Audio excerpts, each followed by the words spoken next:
పరలోకమందున తండ్రి మనం పాపం చేశామని కుమిలిపోతూ ఏడుస్తూ ఉంటే పరలోకమందున యేసుక్రీస్తు వారు అంటున్నారు, నాన్న ఇంత ప్రేమ ఉందా నీకు పిల్లలంటే, ఇంత ఆశ ఉందా నీకు పిల్లలంటే, నాన్న నేను చచ్చిపోయి ఆ పిల్లలు నీ చెంతకు చేరుస్తానని వచ్చిన వాడే మన రక్షకుడైన యేసుక్రీస్తు ప్రభులు వారండి. చావాల్సింది మనమైతే మన ప్లేస్లో ఎవరు చచ్చిపోయారు? మనకు ప్రతిగా.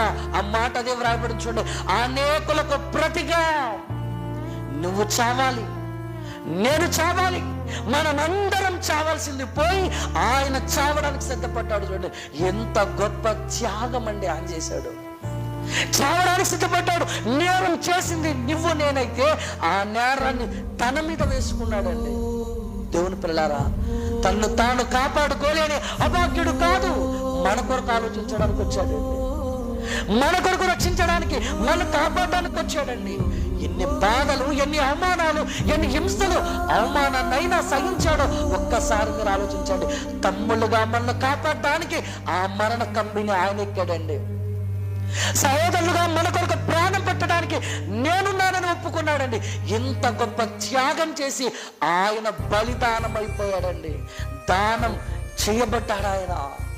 దేవుని పిల్లలారా, మీరు ఆలోచించండి, పరలోకమందున తండ్రి ఎంత గొప్ప ఆలోచన చేసి కుమారుడైన క్రీస్తును బలిదానం చేశాడు. ఒక్కసారి మీరు ఆలోచించండి. ఆయన మరణం నీ కొరకు మరలా జీవానికి ప్రారంభమైంది. పౌలు గారు అంటారు, మాలో మరణం మీలో జీవం. ఆయన మరణం ద్వారా నీకేమొచ్చిందో తెలుసా? మరలా జీవం వచ్చిందండి.